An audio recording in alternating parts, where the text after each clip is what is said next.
Not to sing your story. Who all can tell you that you're singing off key? You are the dancer, you are not the dancer. You are the song, not the one who sang. Be a beautiful songbird. No, you tell the truth.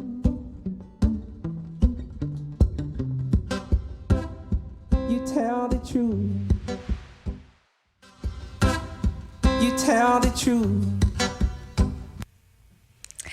From the Media Factory in the south end of Burlington, Vermont, this is 99.3 FM WBTV LP Burlington, streaming online at 99.3 WBTV.org.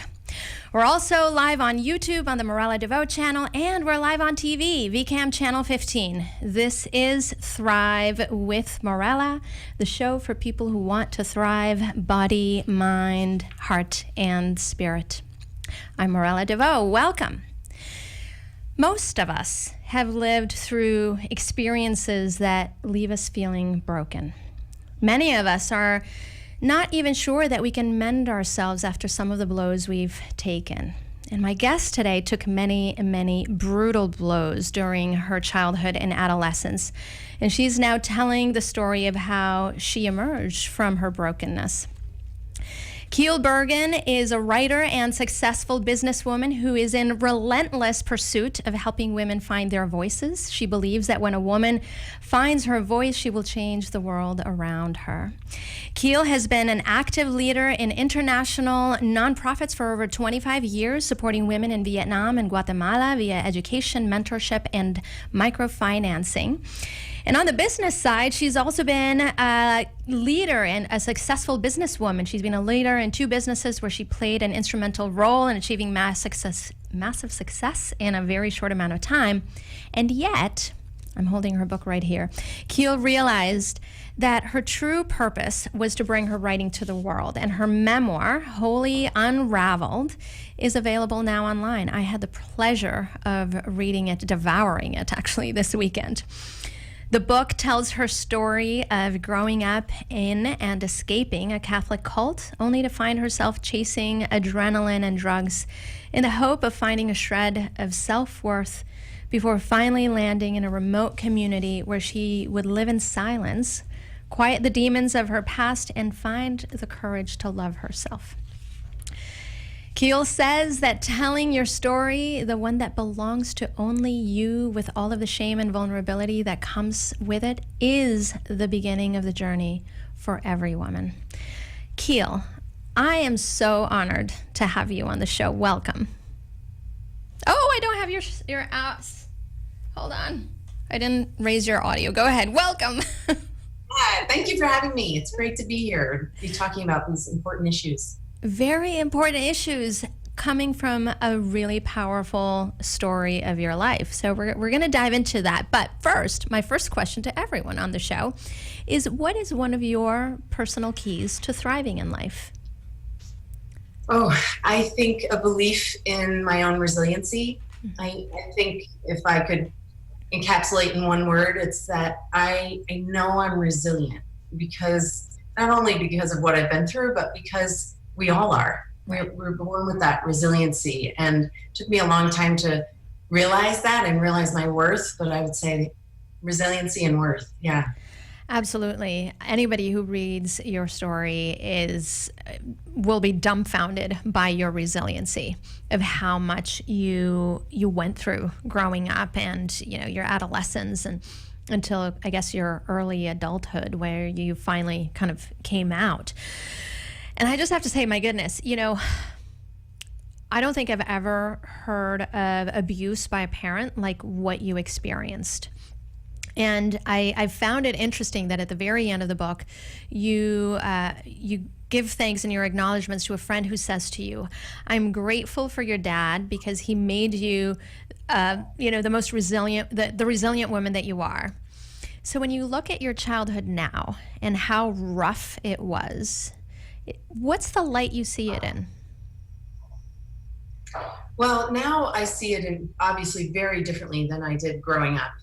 My belief now is that it's my responsibility to take that trauma and turn it as beautiful as it can possibly be. So for me, that means taking the stories that happened to me, talking about them, so that if something similar or if it strikes a chord with someone else, then they can tell me about their pain and their struggle. And together, with our experience and our strength and our hope, we can help each other to heal. Right. And, you know, I want to give, I don't want to give up too much of your story because it's such a great book. It's such a phenomenal story that you tell, as painful as I know it was for you. But, you know, we're talking about, you walk the reader through the story of your childhood and the abuse at the hand of your father. And to give our audience a little bit of context as to how severe it was. I mean, your dad beat you with a stick. He pointed a gun at your face and fired, you know, like, obviously not shooting at you, but close enough for you to believe that he was going to shoot you, to kill you, made you ride a horse that wasn't ready. I mean, big ways in which he physically harmed you. So before we went live, you and I were talking about, you know, the tendency for some of us to read your story and how horrible the abuse actually was for you and say, well, you know, I've lived through some stuff, but mine isn't as bad, you know, or you kind of like, and I think we all do this to a certain extent. Like, we look at other people's stories and it might be out of resiliency, but we try to downplay our own pain. So what do you say to the women you currently work with, the people who come to your retreats and your circles, and the women you mentor? What do you say to them about their trauma and their pain when they find themselves comparing themselves to you? Yeah, I think that's a great question. The first thing is, we can't downplay our pain. And what I find with women, I work a lot with women in circles in my business, B tribes. And what I find is, we automatically, as women, we start with, I'm sorry. I'm sorry that this happened to me. Well, this happened to you, so no sorry. Right? What my normal is, you know, my normal growing up in my childhood was to be hit, to be silenced, and what was your normals? Because whatever your normal trauma was just as traumatic for you if you were silenced in a different way, or if a teacher was mean to you, or if you were bullied, or because that's all I knew. And so that was my normal. And so, yes, it was terrible and all of that, but we're not competing on who gets the worst abuse ribbon. You know, we're all in this together, just trying to do the best we can to heal, and then to help each other heal, because there's no winning in abuse. Abuse is abuse is abuse, and trauma is trauma is trauma. And I just want people to just own it, say what happened to them when they're ready after a certain level of healing, and we'll be able to heal together. Right. Yeah, you know, I sometimes think about physiological trauma. You know, broken wrist is just as broken as a broken femur or a broken ankle or multiple fractures, right? You still have to mend your broken wrist, even if it isn't as big a bone as, you know, thigh bone, right?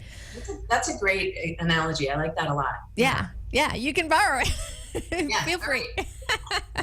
Credits.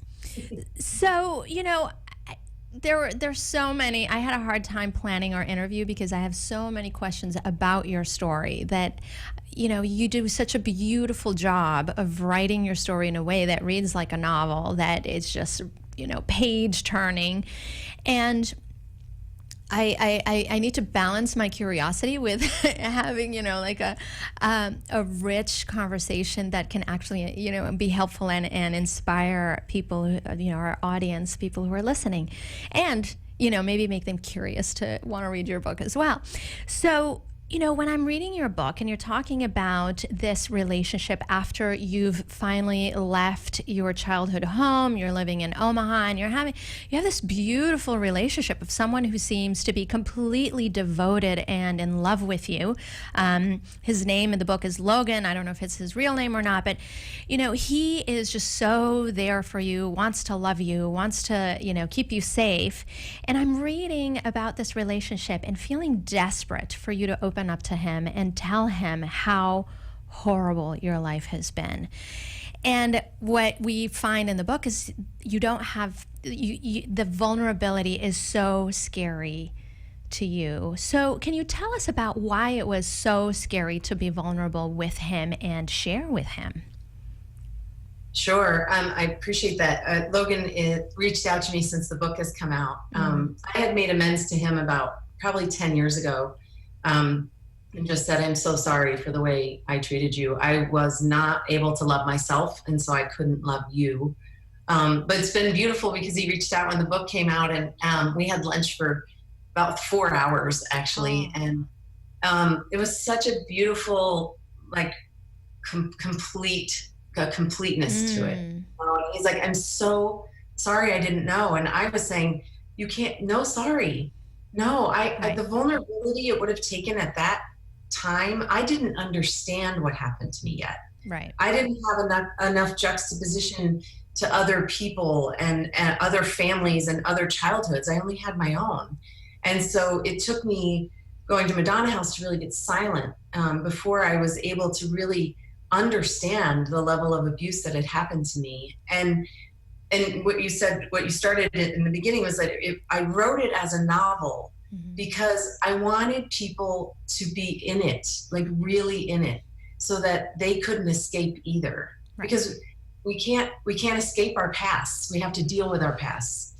And for me, it was excruciating to write, because whoever the abuser was, whatever abuse was happening, I would tape a picture of them on my computer screen and just force myself to relive that time, because if I wanted to do it so wholeheartedly, so that other people would do it so wholeheartedly, so it would have that completion, and I wouldn't have to have that trauma response to that anymore. Right. Yeah, where the way as I do some trauma work as well, and helping people, having worked through my own trauma, helping others work through theirs, and what I find is that you can get to the place where the story doesn't own you anymore, where you can think about it and not feel the pain, not feel the hurt, the resentment, or any of it. It's like, oh yeah, it's a story, and it doesn't have a charge for me anymore. I can tell it. So I can imagine that writing the book must have done that for you. Absolutely. And again, I couldn't write Wholly Unraveled until I had healed to a certain level.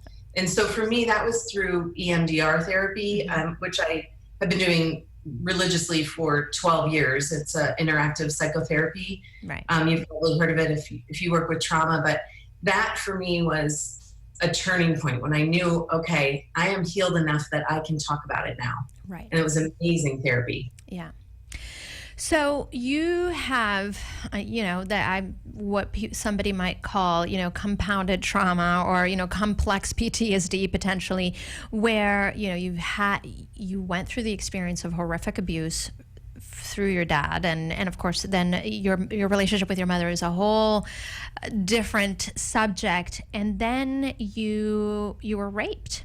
And so you and I were talking about this at one just before the show, and what I really want to where I really want us to go is when you actually get to the point of the very first person that you told about having been raped was a priest at Madonna House, who's like your spiritual mentor, the person who's giving you guidance, and this is the very first person you tell. And his response is dumbfounding. I was telling you, just to share with the audience before the show, I'm telling Keele that I felt like I wanted to slap this man, because his response was essentially to say, well, you're so attractive. Everyone here at this community is checking you out. And so it sounds like he's blaming you for having been raped and suggests that, that's why it happened. And so this is the first time you respond with anger. So tell us what that moment meant for you, that experience where this is the first person you tell and he's essentially blaming you for it. Well, I had blamed myself long enough. I had blamed myself until that moment, really. I mean, the fact that I was basically going to confession, confessing that this thing had happened to me was an apology. It was like I was taking responsibility for it happening to me when it was a violent crime. And so all of a sudden it was like everything just clicked and it made sense. And I went, what are you talking about? I didn't do that. Right. I didn't force him on me. I didn't, and it was like this, it was like a feminine power rising up and saying, no, I'm not taking this one anymore. So it's not my fault if people look at me weird. It's not my fault if there's a violent act against me. I mean, I think we get confused that it's so confusing because sex can look like, rape can look like sex, and it obviously, right? But it's a violent crime against a person, and so that was a extremely liberating, life-changing moment for me to stand up and say no. And especially to a man, because men were always on a higher rung of the ladder than I was, and so it was great for me to actually stand up and say that to him. It's such a powerful moment in the book when you're doing that. And you know, the reality is that for all of us women and men, obviously anybody who's been assaulted, it's so common to blame ourselves for putting ourselves in the situation, or you know, society tells us it's what we were wearing or what we looked like, or oh, you drank too much, so you know, what did you expect, right? And so I'm sure that you encounter lots of women along your journey and in your work that, you know, are also sharing this story. And, you know, what's your thought as to that, you know, sharing of the story, the hashtag Me Too, you know, what do you say to the women who come to you and say, yeah, this happened to me too?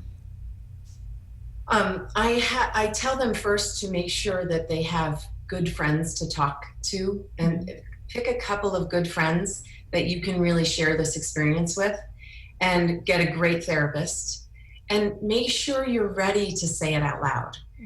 Because so I have a unique relationship with silence, and I was silenced as a young girl, and for a long time. I mean, I remember sitting at the dinner table, and you know, I'm one of 7 kids, and my dad would say, no one under 30 is allowed to speak for 24 hours. And so for me, I had a lot to say, and I had a lot of questions, and I was just a little girl. And so that silence was very harmful, and I paid a high price for that silence. It took me decades to use my voice. And so, but the irony is, then I went to Madonna House, and I was silent for a year to heal. And so I always try to tell people to go inside first, and try to figure this out and be silent with yourself and figure out what happened. Because I think, as much as I'm a proponent for Me Too, sometimes it just feels like people are screaming, I was abused, I was abused, I was abused. And again, this isn't a competition. No. This is supposed to be about healing. And so make sure it's your time to speak. Right. You know, I could not have written Wholly Unraveled 10 years ago. I wasn't healed enough inside of myself to do that. Right. So make sure you're healed enough before you're on your platform to speak about it. Absolutely. And if you're not ready, sharing these very intense stories of trauma can be re-traumatizing, can leave you in a place of vulnerability where you just can't cope with it. And I think we've seen a little bit of that in the media with some people who've shared their stories, and I don't think they were ready for it. Right, I agree. The re-traumatization is real. And for me, that's where EMDR plays in. I can talk about my experiences without a trauma response because of that. Yeah, exactly.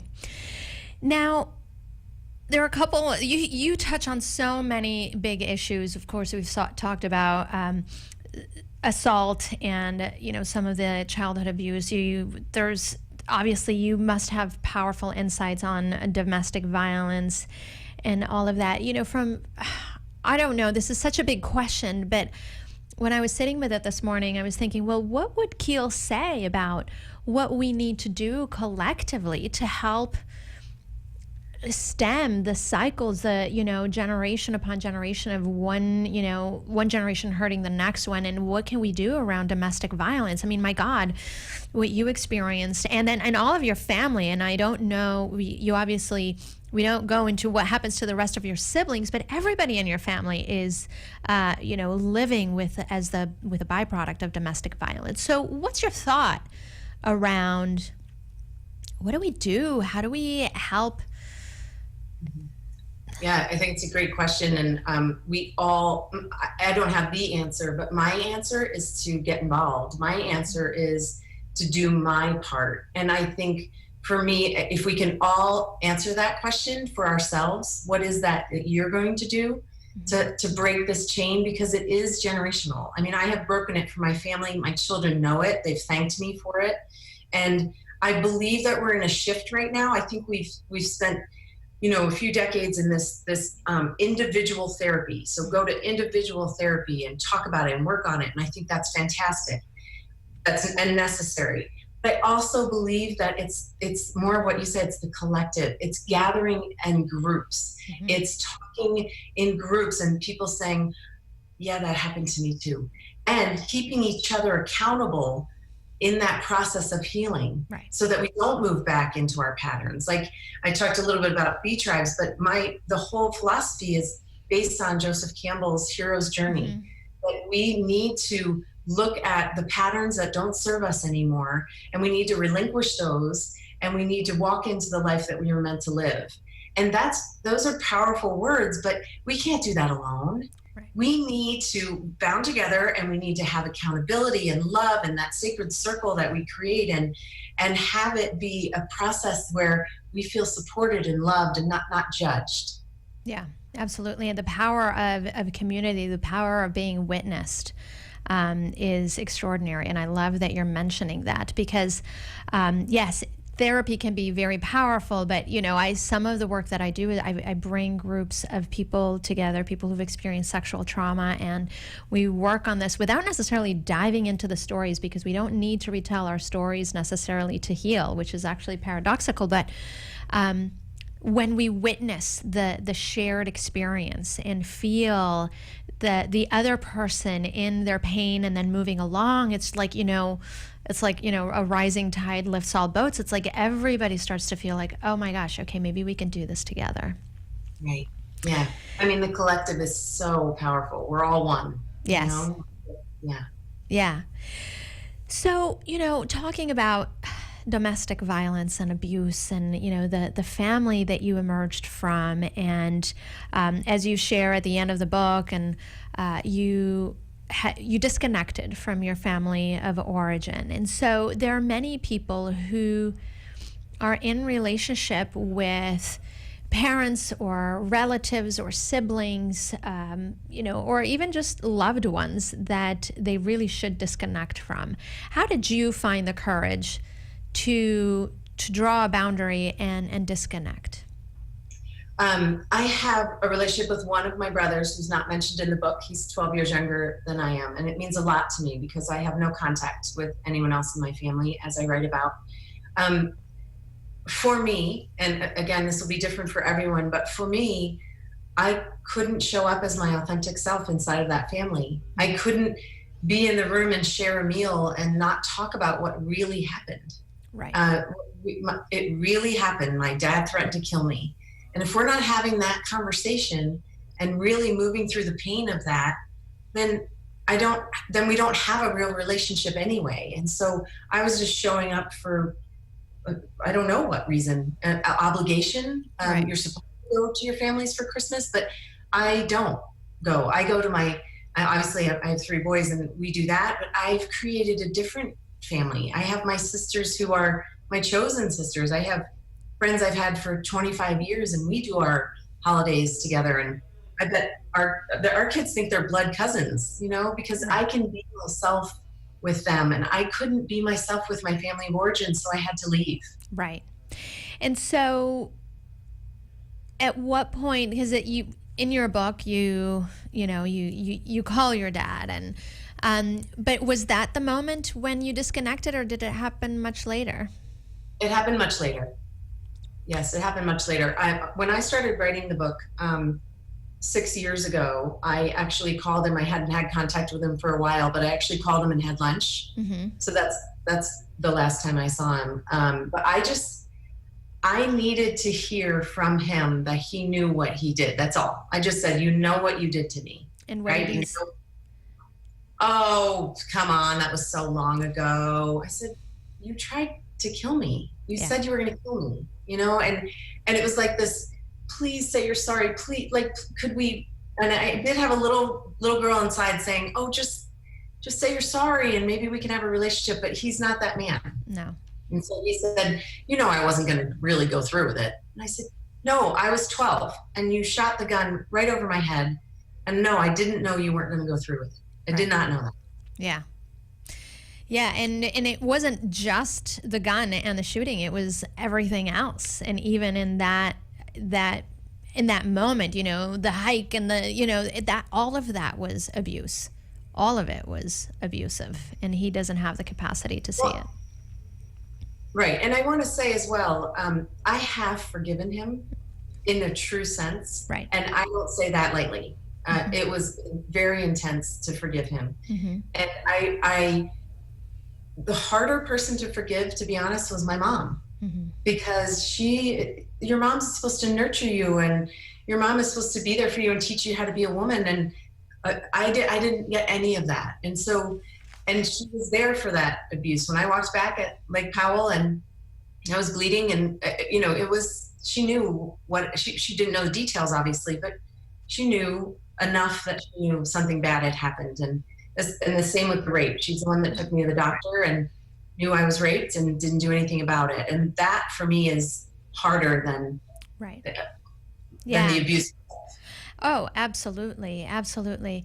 And, you know, I love that you're going into what I call the F word, forgiveness, you know, because it's such a big concept. And I think, and so I want to come back to that. But before we run out of time on TV, I want to remind our TV audience that my guest is Keele Burgin. Her memoir is Wholly Unraveled. It is a riveting book. I couldn't set it down from the moment I began reading it. And it's such a powerful story where Keele shares how she was able to emerge from decades of trauma, multiple different forms of trauma, and even self-destruction. You know, it sounds like even an eating disorder and drug abuse and, you know, destroying your relationships, even with the people who were truly there for you. And she tells this story, and we know that she is an empowered woman who found her self-worth and self-love. And so it's just so powerful to read. So you can find that book online, and you can find more about Keele on her website, which is Keele Burgin, as her name is spelled.com. And of course, it'll be available on the Thrive with Morella podcast. You can find more details there. So we're going to dive into this idea of forgiveness. And so tell us what it took for you. Let's start here. What does forgiveness mean to you? It means I get to move on. It means that energy that my dad or whoever it was trying to create between us was a dark energy, and that I don't have to hold on to that anymore. And it's literally like, I feel like I snipped it. And that, because once you forget, it turns into this cliche, like, oh, forgiveness is really about you, right? But it is so true that when I finally forgave him, his energy couldn't come towards me anymore. That negativity, that trauma response, that it had no place anymore. It was, I could fill that space with love and tenderness and hope and creativity and vision. And I don't have room for that anger anymore. Yeah. I like to quote Eckhart Tolle, even though I'm not entirely sure that it was Eckhart Tolle I read it from in The Power of Now, but I seem to remember it was 2003 when I first read that forgiveness was deciding to no longer feel pain in response to somebody else's actions.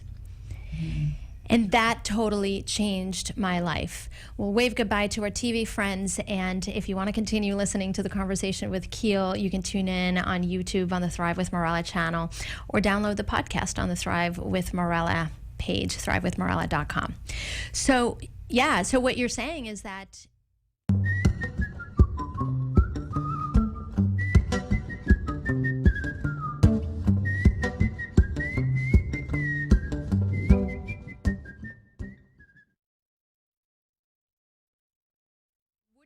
wouldn't you agree that sometimes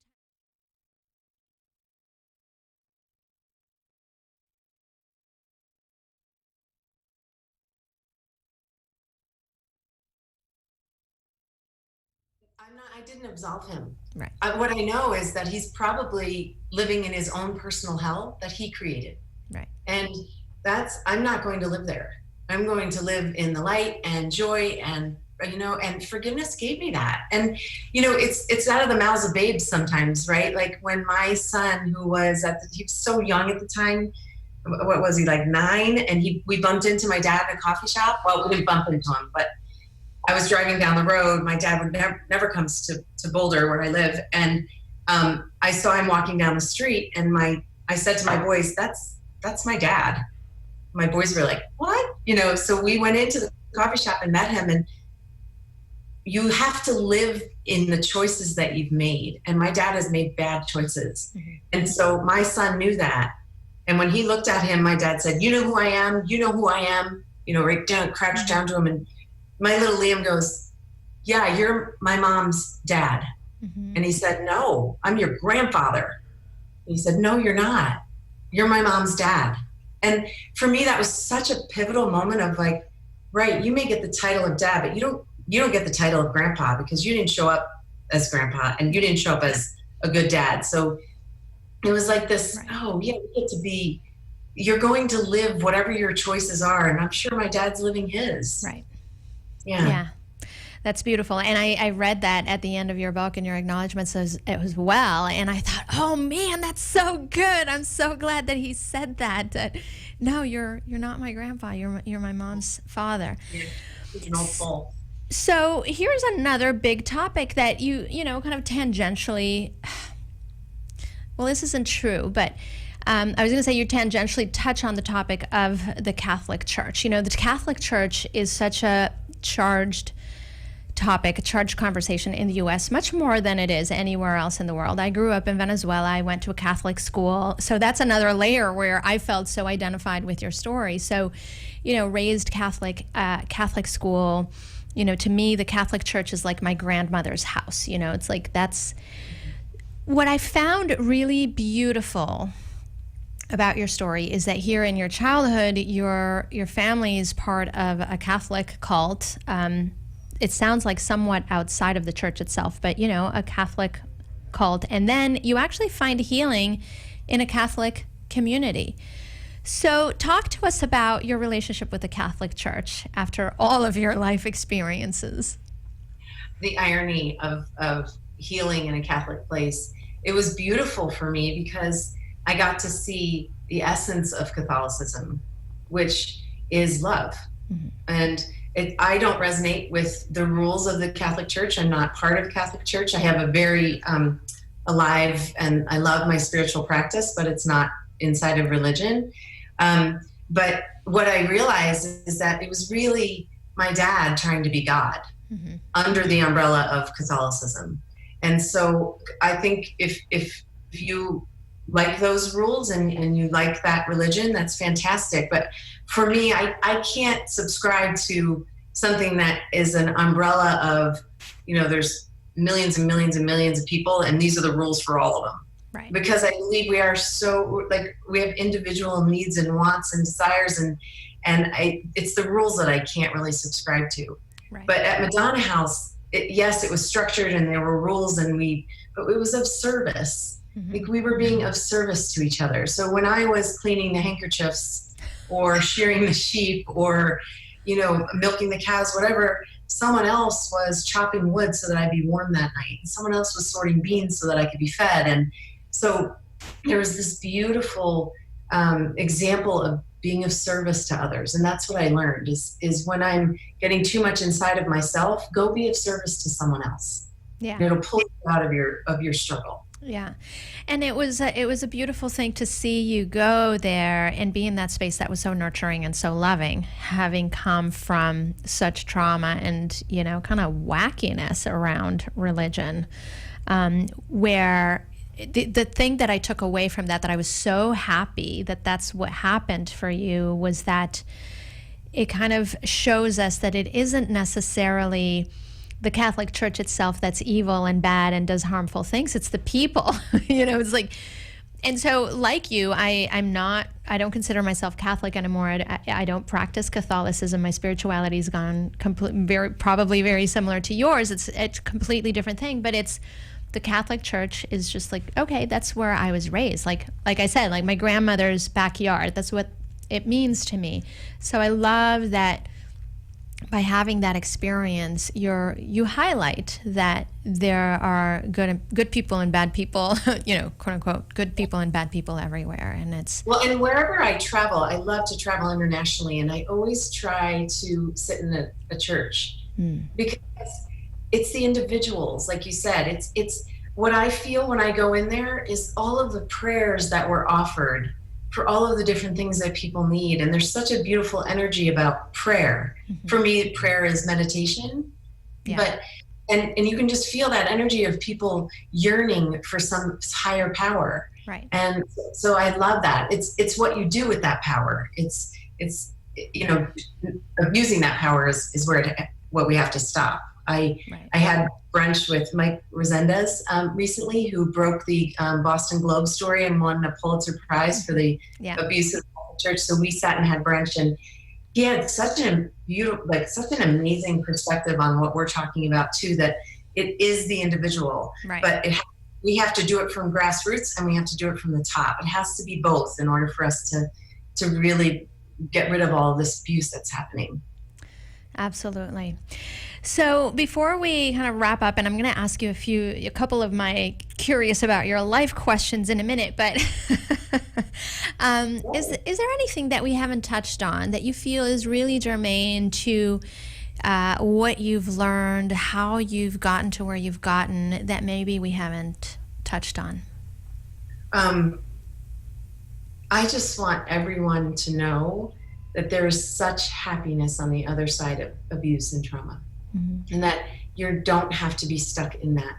And I was stuck in it for a long time, but there's this beauty on the other side of it. And what happens is we get to give that to others after we heal, and just be brave and walk through it. You will get through it, and you will be so much happier on the other side of that. I just want people to know that, because when you're in it, you feel like it's so dark and you'll never get out. But it just do the next right thing to get yourself out of that dark place. And before you know it, you'll be in light and you'll be so happy. Absolutely. I love that. Yeah. It's like, as I'm hearing you speak on the other side of the darkness of trauma and pain, there's the rainbow of life, the rainbow of flavor, of color, of, so much beauty to be experienced. Yeah, I can promise there's beauty on the other side of that. Mm-hmm. I love that. Okay, so a couple little, I'm curious questions. Great. Did your sister ever apologize to you for the party in the barn and not messing up? Never. No. We did end up being close later in life. We're not in touch now because I'm not Catholic, but we ended up getting kind of close later after I left Madonna House. She was in my wedding, I was in her wedding. But then once I was not Catholic anymore, that wasn't going to fly. So. Oh, interesting. Yeah. Mm-hmm. Horses. Have you brought horses back into your life or no? I rode I moved to Colorado, and so there's not as much English riding here. So I really didn't, I think that's what broke me. I went through a lot, but when my dad killed my horse, that's when I broke. Yeah. And so I didn't, to be honest, I never really created another really special bond with an animal since then. Right. That would be devastating. Yeah, maybe there's another horse in your future someday. That would be great. Yeah. Well, and I was going to ask you about your younger siblings, if you had kept in touch, but you did say that you've stayed in touch with one of your brothers. So my one brother, and his 3 kids and his beautiful wife. Yes, and none of the others, unfortunately. No. But I am headed to Spring Lake, where the book takes place. They just asked me to come to do a talk and a reading and so on. And I have so many cousins there, so that'll be a beautiful thing. I hope to reach all of them. Yeah. I'm sure that it will be a powerful kind of homecoming for you. Yeah. I think it will be. Yeah, I haven't been in 20 years, so it'll be interesting. I'm sure.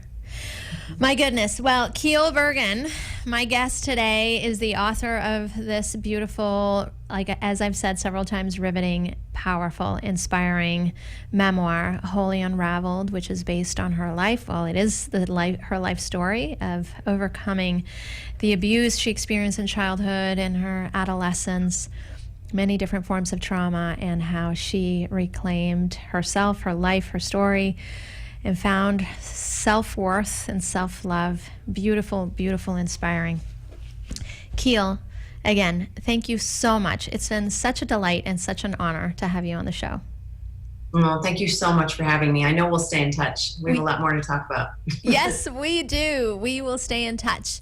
Beautiful. Great. So I need to say goodbye to our YouTube streamed YouTube watchers before